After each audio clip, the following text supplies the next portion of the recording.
জান্নাতের গন্ধ কি পাওয়া যায়? সুবহানাল্লাহ। আচ্ছা, একটু বলেই দিই মাঝখানে।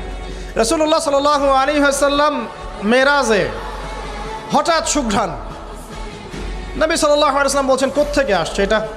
জিবরাইল আলাইহিস সালাম উত্তর দিচ্ছেন, এটা হচ্ছে ফেরাউনের মেয়ের চুল আঁচড়ে দিত একজন দাসী, যার হাত থেকে একদিন চিরুনি পড়ে গিয়েছিল। সে বলেছিল বিসমিল্লাহ বলে চিরুনি উঠিয়েছে, উঠে আবার আচরণ শুরু করেছে।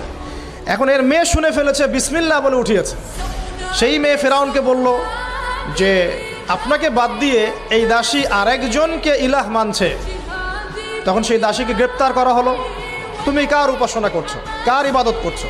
সে দাসী বলছে আমি এক আল্লাহর ইবাদত করি। কে আল্লাহ? যে আল্লাহ আমাকে সৃষ্টি করেছেন, যে আল্লাহ আমার রব, যে আল্লাহ আপনারও রব। ফেরাউনকে মুখের উপর বলে দিল।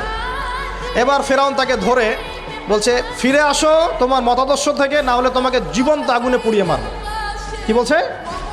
আগুনে পুড়িয়ে মারব। তো সে ফিরে আসে না। তখন ফেরাউন দেখলো তার সন্তান সন্ততি আছে কিনা। সন্তানরা আমাদের সফট কর্নার না, সন্তানকে ডেকে আনা হলো। দুইটা বাচ্চা, দুইটা কি তিনটা বাচ্চা। বলছে ফিরে আসো, আমাকে ইলাহ বলে স্বীকার করো, না হলে তোমার সন্তানদেরকে আগুনে ফেলে দিব। সেই মহিলা বলছে আমার তো মাত্র 3টা সন্তান, আমার যদি এর চাইতেও বেশি সন্তান থাকতো তারপর আমি ফিরে আসতাম না। একে একে মায়ের চোখের সামনে এক এক করে বাচ্চাদেরকে জীবন্ত আগুনে পুড়িয়ে ফেলা হলো। শেষমেশ সেই মেয়েটাকেও, সেই দাসীকেও জীবন্ত আগুনে পুড়িয়ে দেওয়া হলো।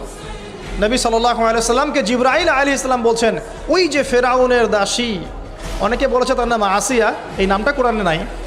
নবীজি পেলেন তো? অন্য কোনো নবী পেয়েছেন? অন্য কোনো নবীর ক্ষেত্রে এটা দলিল পাওয়া যাচ্ছে না, কিন্তু নবী সাল্লাল্লাহু আলাইহি সাল্লামের ক্ষেত্রে দলিল পাওয়া যাচ্ছে। আচ্ছা, এটা গেল নবীর কথা। এই ঘটনা ঘটেছে মূসা আলাইহিস সালামের যুগে, আর নবী সাল্লাল্লাহু আলাইহি সাল্লাম ঘ্রাণ পাচ্ছেন মেরাজে।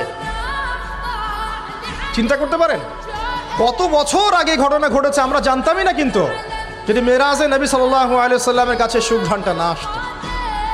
সুবহানাল্লাহ।